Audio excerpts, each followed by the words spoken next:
Hello, ladies and gentlemen, brother and sister, listen to me carefully in the quiet of our hearts, amidst the noise of the world. We gather to reflect on a profound truth. Trust God and never quit, for God is in control. Life, in its unpredictable journey, often presents us with challenges that test our faith and resilience. We may find ourselves in moments of despair, questioning the path laid before us. Yet, it is precisely in these moments that our trust in God becomes our anchor. Consider the words, "Let us not close our hearts, let us not lose confidence, let us never give up." There are no situations which God cannot change.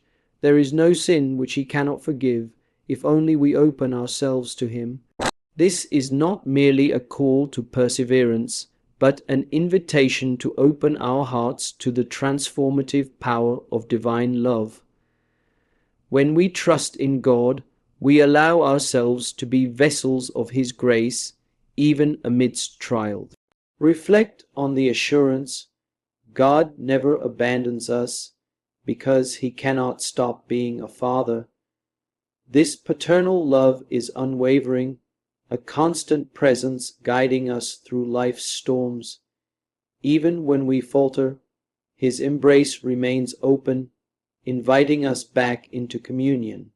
In our pursuit of success, power, and wealth, we often overlook the virtues of humility, service, and love. Yet, these are the very qualities that align us with God's will. Embracing them leads us to a life of purpose and fulfillment. Remember, God is the light that illuminates the darkness, even if it does not dissolve it, and a spark of divine light is within each of us. This inner light guides us, offering clarity and hope when the path seems obscured. By nurturing this spark, we become beacons for others, illuminating the way with compassion and understanding. Let us also consider the importance of hope. It's more than mere optimism. It's a steadfast belief in the goodness that lies ahead. Hope empowers us to face adversity with courage, knowing that God's plan unfolds in perfect timing. In moments of doubt, turn to prayer. It's through this intimate dialogue with God that we find solace and strength. Prayer doesn't always change our circumstances, but it transforms our perspective, allowing us to see God's hand at work. As we navigate the complexities of life, may we hold fast to the truth that God is in control. Trusting Him doesn't mean the absence of trials, but it assures us of His presence through them. In our communities, let us embody this trust by supporting one another, extending kindness, and fostering environments where faith can flourish. Together, we can create a tapestry of love that reflects the heart of God. Let us remember how Jesus Himself, in the Garden of Gethsemane, knelt in agony, His soul sorrowful unto death. He, the Son of God, knew suffering. He did not flee from it, nor did He pretend it wasn't there. Instead, He entrusted Himself entirely to the will of the Father. He said, "Not my will, but yours be done." Luke 22:42. This is the essence of trust. It is not passive resignation, but active surrender, a surrender filled with love and hope. We too, in our Gethsemanes, are called to this surrender. Maybe it is the illness that won't go away. Maybe it is the job lost, the relationship broken, the child gone astray, the loneliness that quietly eats away at the soul. In those moments, trust is not easy. It requires the strength to cry out and the humility to listen. Yet God does not ask us to walk this path alone. He sends us companions, a mother's prayer, a friend's encouragement, the embrace of the church, and His Spirit who whispers in the silence. One of the most beautiful expressions of faith is perseverance. The decision to rise again after falling, to take the next step even when we don't see the end of the road, is one of the deepest acts of love we can offer to God. The Lord never tires of forgiving. It is we who tire of asking for forgiveness. Evangelii Gaudium, p. 22. This line is not only consoling but profoundly liberating. It means we are never too far gone, never too lost, never too broken for the mercy of God. There are those who say the world is getting darker, more divided, more chaotic. But the Christian does not fear the darkness, for we know the light. We know that the light shines in the darkness, and the darkness has not overcome it. John 1:5. To trust in God is to live in this truth, not as a distant hope, but as a present reality. And so we ask, where do we place our trust? Is it in our plans, our strength, our intelligence? These are gifts, yes, but they are not our foundation. When the ground shakes, only the rock of God remains steady. Faith is not a light which scatters all our darkness, but a lamp which guides our steps in the night and suffices for the journey. Lumen Fidei, p. 55. Our trust must be like that of the woman who touched the hem of Jesus' garment, believing in her heart that just a moment with him could change everything. Or like the centurion who said, "Only say the word, and my servant will be healed." Matthew 8:8. These were not people without wounds or doubts, but people who dared to believe that God could do something greater than they could imagine. It's not enough to say, "I trust God," when the sun is shining and all is well. Trust becomes real when the sky darkens, when prayers seem to go unanswered, when the silence of God feels almost unbearable. That is when trust becomes faith. That is when it becomes love.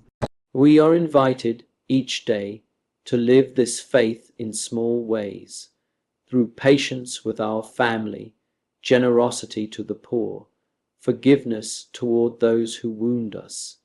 These choices, seemingly small, are acts of trust. They say to God, "I believe in your way, even when it's hard."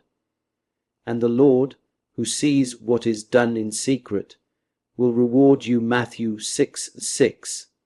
There are people among us who carry heavy crosses, illness, poverty, betrayal. And still they smile, still they serve, still they believe. These are the saints among us. Their lives preach more loudly than any words. God is faithful. Rivers do not drink their own water. Trees do not eat their own fruit. The sun does not shine on itself, and flowers do not spread their fragrance for themselves. Fratelli Tutti, p. 88. We are created for others, and in trusting God, we are freed from the need to control everything, freed to love without fear, to serve without seeking reward. This trust is not naive. It does not ignore the suffering in the world. It sees it, weeps with it, and still says, "God is here." To say God is in control is not to say that everything will go as we want, but that everything will unfold according to his loving plan, and that plan, though sometimes mysterious, is always good. Children understand this better than we do. They trust easily. They jump into their father's arms without questioning whether they will be caught.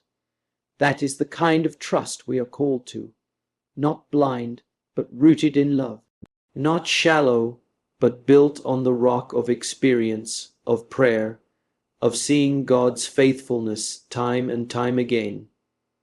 Have you ever watched someone pray in silence before the blessed sacrament? There is something in that stillness, in that quiet surrender, that speaks more than 1,000 sermons. It is the gaze of someone who knows, "You are my God, and I trust in you." When we try to carry everything ourselves, we grow tired. When we surrender it to God, we are renewed. Come to me, all you who are weary and burdened, and I will give you rest. Matthew 11:28. This rest is not escape. It is peace in the middle of the storm. It is the assurance that we are not alone. Some of you may be at a point where you are tempted to give up. You've prayed, and still the situation hasn't changed. You've knocked and the door hasn't opened, but do not give up. The Lord is close to the brokenhearted and saves those who are crushed in spirit. Psalm 34:18. He hears you, he sees you, and in his time he will answer. Continue to be patient. The farmer waits for the early and late rains. The seed grows in silence beneath the earth, unseen. But one day it will break through. One day the harvest will come. Keep praying. Keep loving, keep forgiving, even when it costs you everything. And when you cannot find the words, when prayer feels dry, just sit with God. He knows your heart. Sometimes the deepest prayers are said in silence, with tears, with sighs too deep for words. The Spirit helps us in our weakness, with groanings that cannot be expressed in words. Romans 8:26. So often we expect the voice of God to thunder like a storm, to come in grandeur, in visible miracles. But God often speaks in the whisper, in the stillness, in the quiet conviction of the heart that says, I am with you. Do not be afraid. Like Elijah on the mountain, we look for God in the wind, the earthquake, and the fire, but we find him in the gentle breeze. 1 Kings 19:11-12. To hear this voice, we must quiet our souls, strip away the noise of fear and anxiety, and listen with the ears of trust. To trust God and never quit is not a slogan. It is a spiritual discipline. It's something we live out day by day, breath by breath, decision by decision. Every act of patience when we want to scream, every step forward when we'd rather stay frozen in fear, is an act of trust. And God honors that. He multiplies that. He turns our mustard seeds into trees under which others find shade. There are moments, too, when trust means letting go of our need to be right, letting go of old wounds that have become familiar but toxic, letting go of the illusion of control. Trusting God means placing our future, our family, our very breath into his hands and believing that he is good. We must not be ashamed of our scars. They are not signs of failure. They are signs that we fought and survived. And through those wounds, God's light enters. By his wounds we are healed. Isaiah 53:5. Our wounds united to Christ's wounds become places of grace, of encounter, of resurrection. When you feel small and forgotten, remember that God delights in using the least expected. David was a shepherd boy. Mary was a poor girl from Nazareth. Peter was impulsive. Paul persecuted Christians. Yet God chose them, transformed them, and sent them to change the world. He can do the same with you. Every morning is a new invitation to trust. When you wake, say, Lord, today I choose to trust you. Even if nothing changes, even if the sky stays grey, I will trust you because you are faithful. That simple act can shape your whole day. It reorders your soul and opens the door to peace. Sometimes we think we need to feel strong in order to trust, but it's the opposite. We need to feel weak. It's when we are weak that we realize our need for God. And he meets us there. My grace is sufficient for you, for my power is made perfect in weakness. 2 Corinthians 12:9. God is not asking you to be a hero. He is asking you to be his. Let your trust be contagious. In your family, in your workplace, among your friends, be the one who remains hopeful, the one who doesn't gossip, the one who forgives, the one who says, "Yes, I know it's hard, but God is with us." In this way, we become evangelists without saying a word. Our lives preach. Let the tears you shed in the night become prayers. Let the disappointments you face become offerings. Let your pain become purpose. Nothing is wasted in God's hands, not even our suffering. He takes what the enemy meant for evil and turns it for good. This is not a dream, it is our faith. When you look at the cross, what do you see? Pain, yes. Injustice, yes. But also love, unthinkable love. A God who did not remain distant, but came close, took on our flesh, and allowed himself to be broken for our sake. That is who we trust, not a God of comfort, but a God of compassion, not a distant ruler, but a Father who knows our suffering because he has shared in it. Keep going, even when the results are not visible, even when people do not understand your journey, even when your heart is heavy. You are not alone. The saints walk with you. The angels surround you. The Spirit lives in you, and if you fall again, and you will do not be discouraged, get up, confess, pray, begin again, 100 times, 1,000 times. God does not tire of beginning again with us. The Lord is a God of mercy. He does not tire of forgiving us. It is we who tire of asking for forgiveness. Evangelii Gaudium p. 44. What if the greatest thing you do with your life is not something visible, not something the world will ever applaud? What if your greatest act is simply staying faithful in the hidden moments? Loving the child who never says thank you, praying in the night when no one sees, carrying your cross with quiet dignity. In God's eyes, these are treasures. Do not measure your worth by success or results. Measure it by love. At the evening of life, we shall be judged on our love. St. John of the Cross, quoted in Gaudit et Exsultate, p. 56. And love always requires trust, because to love is to give without demanding return. To trust that even when it's not noticed, it matters. The world is hungry for people who trust, not in themselves, not in politics, not in money, but in God. People whose eyes shine with peace even in the storm, who walk slowly, kindly, lovingly, who are not afraid to weep, not afraid to be wrong, not afraid to be little. These are the truly strong ones. We don't need to have all the answers. We don't need to pretend to have it all together. We just need to keep showing up, keep praying, keep hoping, keep placing one foot in front of the other. That is what trust looks like. There is something profoundly holy about the simple choice to rise again. When you feel overwhelmed, when your prayers feel dry and the answers seem far away, remember that trust is often born not in clarity but in darkness. The stars do not disappear when the sun rises. They are still there but hidden. So too is God, present even when unseen. Hidden in the silence, he is still at work, and sometimes the silence is his language of love. We want clarity, we want signs, but God gives us himself, and he is enough.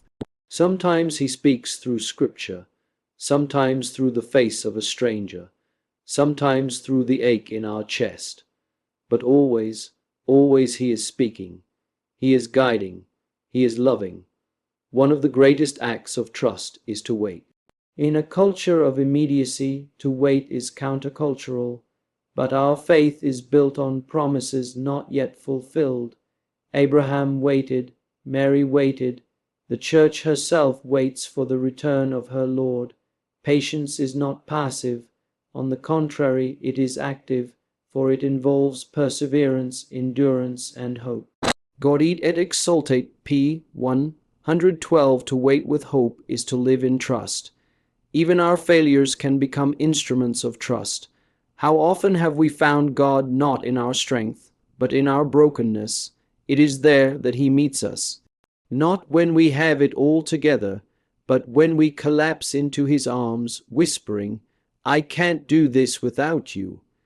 And He responds not with condemnation, but with love, always with love. We must remember, we are not defined by our past, not by the sins we have committed, or the pain we have suffered. We are defined by the gaze of the one who sees us through eyes of mercy. Trust means accepting that we are not the sum of our mistakes, but the beloved children of a God who never quits on us. This is why we must never quit, because He never quits. He never tires of walking with us, even when we turn away. He walks with us even when we stray from Him and calls us to return to Him. Christus vivit, p. 135. And every return, no matter how small, is a celebration in heaven. Maybe today your trust is small. Just a flicker, that's enough. God can work with that. He doesn't ask for perfection, only for a heart willing to be shaped by His hands. Like the potter with clay, He molds us with tenderness, with intention. And even when we feel like cracked vessels, He fills us with His grace and calls us beautiful. Let us look to Mary, the mother of trust. She did not understand everything that was happening. She pondered it in her heart. She stood at the foot of the cross, not with answers, but with presence. And in her silence, in her sorrow, she trusted. May we learn from her. May we cling to her example. May we let her lead us to her Son. There is no moment too ordinary for trust. Washing dishes, waiting in traffic, answering emails, folding laundry. These, too, can be sanctified when done with a heart turned toward God. In the quiet repetition of our days, trust is formed like a muscle, growing stronger with each act of surrender. And how desperately the world needs witnesses of this kind of trust. Not trust that depends on things going our way, but trust that holds steady in the face of loss, of illness, of unanswered prayers. Trust that says, even if He does not deliver me in the way I want, still I will trust Him. This is the trust that changes hearts, that moves mountains, that opens the gates of heaven. Let the young see us trusting in God, not with anxious faces, but with radiant hope. Let the elderly show us the path of quiet confidence in God's providence. Let the sick remind us that weakness is not failure, but a holy offering. Let the poor lead us in the wealth of spiritual dependence. If you are afraid, that's okay. If you are uncertain, that's human. Bring it to God. Tell Him, like the man in the Gospel, "I believe, help my unbelief," Mark 9:24. That prayer is enough to move the heart of God. He does not despise our weakness. He meets us there. Each day is a new opportunity to say yes, to say, "I will trust again, I will love again, I will rise again." God does not ask for grand gestures. He asks for fidelity, for the daily, quiet, courageous choice to keep walking. He will do the rest.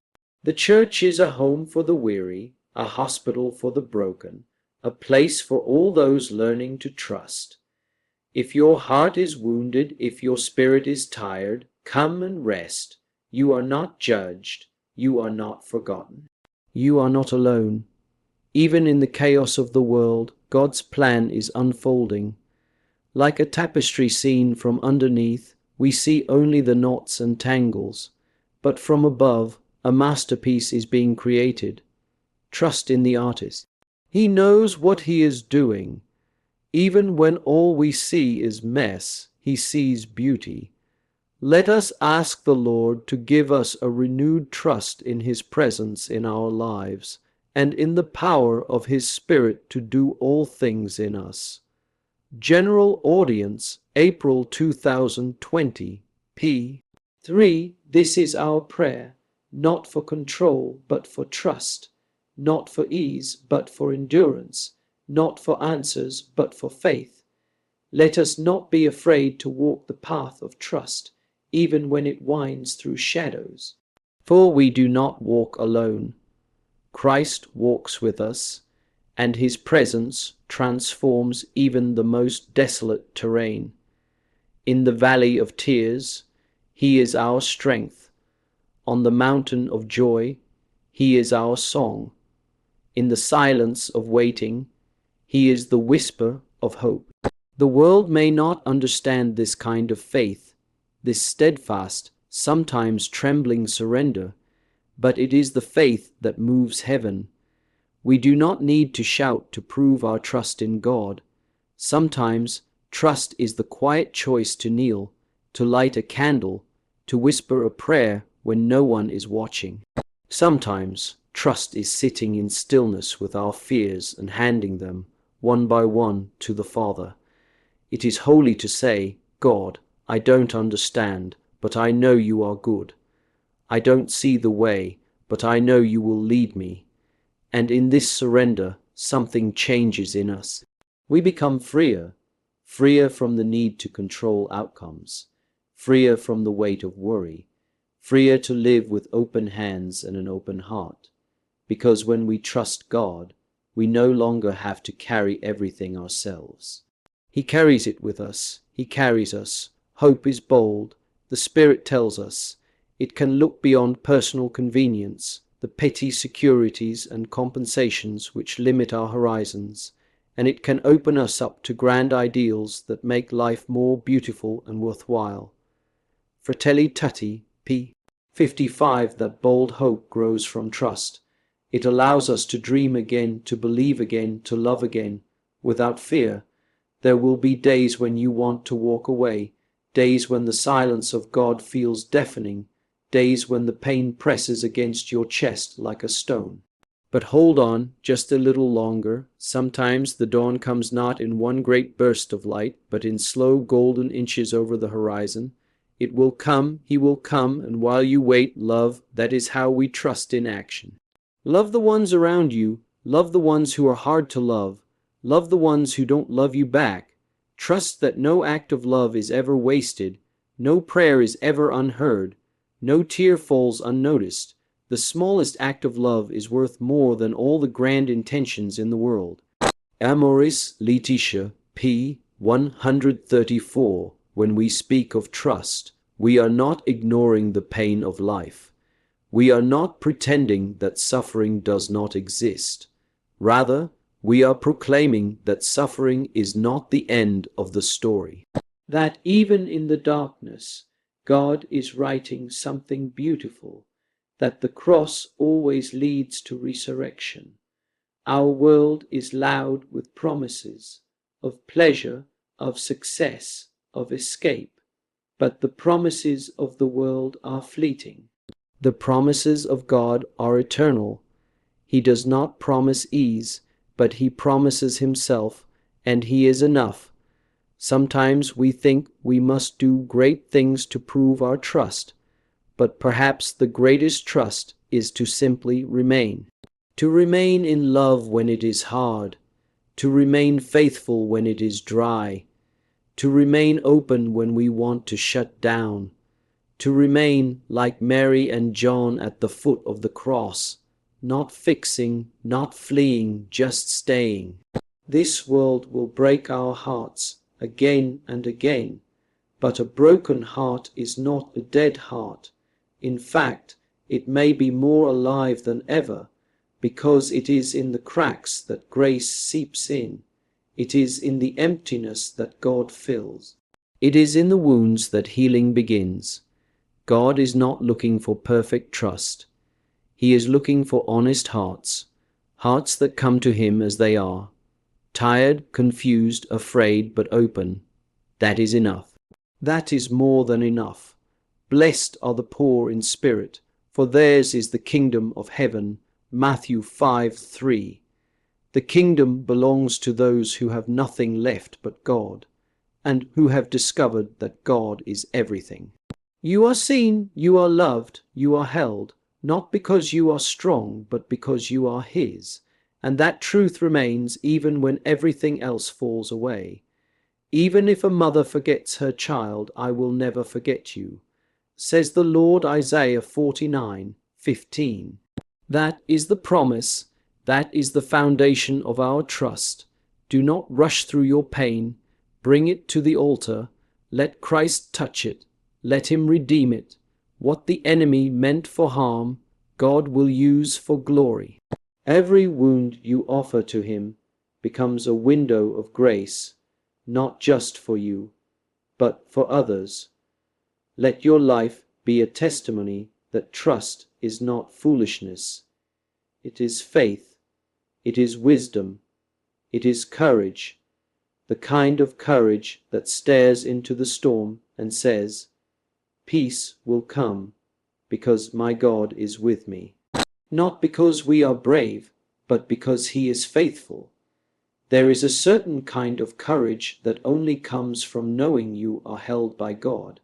It is not loud. It is not flashy. It doesn't parade itself, but it burns deep and steady in the heart of the one who trusts. It allows you to forgive when it would be easier to hate, to keep sowing kindness when the world seems cold, to keep walking when your legs tremble under the weight of sorrow. This courage, born of trust, is what turns ordinary people into saints. Trust allows us to be small because we know the one who is great. It frees us from the need to be in control, to prove our worth, to constantly strive for approval. When we trust God, we begin to understand that our value comes not from what we do, but from who we are, beloved sons and daughters. This identity, rooted in love, cannot be shaken, not by failure, not by rejection, not even by death. And when we begin to live from this truth, everything changes. We speak differently. We look at others with softer eyes. We become more patient with ourselves. We no longer carry the world on our shoulders. Instead, we place it in the hands of the one who holds the stars and still knows every hair on our head. It is a beautiful thing to trust in God, even when the ground is shaking. It is beautiful to raise your hands in praise when your heart is breaking. These are the moments when heaven draws near. These are the offerings that rise like incense before the throne of God. For it is easy to trust when everything is going well, but it is holy to trust when nothing makes sense. Let us not forget that Jesus Himself, in the Garden of Gethsemane, knew the agony of trust. "Father, if it is possible, let this cup pass from me. Yet not my will, but yours be done." Matthew 26:39. In that moment, Jesus gave us the most perfect act of trust. Not a trust born from comfort, but one forged in suffering. And because He trusted, we were saved. We too are called to say those words, not just once, but again and again. Not my will, but yours be done. In the joy of a new beginning, in the ache of loss, in the unknowns of tomorrow. Each time we say it, we are joining our voice to Christ's, and in doing so, we become more like Him. We live in a world where everything moves fast, where weakness is hidden, where success is idolized. But God works slowly, patiently in the hidden places of the heart. And often He chooses the weak to shame the strong, the foolish to confound the wise. So if you feel small, rejoice. You are exactly where God loves to work. The saints we admire most were not those who had perfect lives, but those who trusted radically. Saint Therese, with her little way of childlike trust.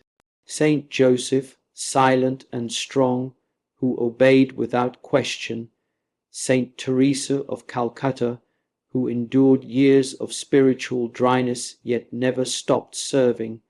Their greatness was not in their achievements, but in their surrender. And now it is our turn to live this trust, not in grand gestures, but in small, daily acts of love and surrender. To wake each morning and say, Lord, I give you today. I trust you with what I understand and what I don't. I trust you with my strength and my weakness, my past and my future. This trust is not only for our personal peace, it is also a witness to the world. A world hungry for meaning, for mercy, for hope. When people see us trusting God, even in our trials, they begin to ask, what is the source of your peace? And in that question lies the beginning of evangelization. Because the truth is, we were made to trust. It is written into our being. We were made to rest in the arms of the Father, to walk hand in hand with Christ, to be led by the Spirit. And when we live in that trust, we become who we were always meant to be, free, joyful, whole. There is a quote that echoes deeply in the heart. Jesus does not demand great actions from us, but simply surrender and gratitude. St. Therese of Lisieux, Story of a Soul, p. 135. What a comfort to know that even our littlest efforts, when offered in trust, become great in the eyes of God. If you are weary today, do not despair. Rest in the truth that God is working, even now, even here, even when you feel nothing, see nothing, hear nothing. He is not absent. He is hidden, perhaps, but never far. Keep your heart open, keep choosing Him, and when you fall, and you will remember that grace is not just for the perfect. Grace is for the broken, the tired, the sinner who reaches out again. Trust that God is more eager to forgive than we are to ask. God's mercy is greater than any of our mistakes. Rejoice and be glad, p. 58. That is the heart of our faith. So many people today are carrying burdens they cannot speak of. Anxiety, loneliness, regret, shame. We pass each other in the street, in the pew, in the silence of our homes, not knowing the battles each one is facing. And yet God knows. He sees the burdens we hide, the tears we wipe in secret.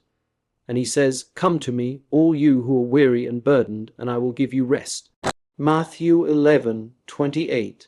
This is not just a poetic promise. It is a real invitation into His heart. When we trust, we do not pretend everything is perfect. We simply place our imperfect everything into the hands of the perfect one. We do not deny the waves, but we look to the one who walks upon them. Like Peter, we may begin to sink when we look at the storm, but even in our fear, we cry out, Lord, save me, and immediately His hand reaches for us. Not later, not when we are stronger, immediately. That is who He is. And how often we forget that. We think we must fix ourselves before we can approach Him. We think we must pray better, live better, be better. But trust begins right here, right now, in whatever condition we are in. The Father runs to meet the prodigal before he can finish his confession. The shepherd leaves the 99 to find the one who has wandered. And when He finds us, He does not scold. He rejoices. When we let go of the illusion of control, we begin to experience peace, a peace the world cannot give, a peace not based on circumstances, but rooted in presence, the presence of a God who never leaves us. Peace I leave with you, my peace I give to you, not as the world gives do I give to you. John 14:27. The more we trust, the more we rest in that peace. This is what transforms us. Not fear, not pressure, but love. Love that invites us into relationship. Love that says, "You are enough because I made you." Love that calls us out of hiding and into the light. Trust is the soul's response to being deeply loved. It is saying, "Because you love me, I will follow you, even when the road is steep, even when I don't see the next step." In trusting God, we begin to trust His timing, and that may be the hardest part. Because God's timing rarely matches ours. We want quick fixes, but He wants lasting transformation. We want immediate answers, but He desires deep communion. Trust waits. It waits not passively, but actively, with eyes open and heart expectant, like a bride awaiting her beloved. If you have been waiting a long time, on healing, on reconciliation, on a prayer that seems unanswered, know this: God has not forgotten you. Delay is not denial. The silence is not abandonment. Something sacred is happening in the waiting. The Lord is good to those who wait for Him, to the soul who seeks Him. Lamentations 3:25. He will come. He always does. And when He comes with tenderness, not with shame, not with condemnation, but with pierced hands and a heart that knows our pain. He enters our wounds not to judge, but to heal, to remind us that the cross was not the end, but the passageway to glory. If we trust Him in our crucifixion, we will see His power in our resurrection. Think of the disciples after the crucifixion, confused, grieving, afraid.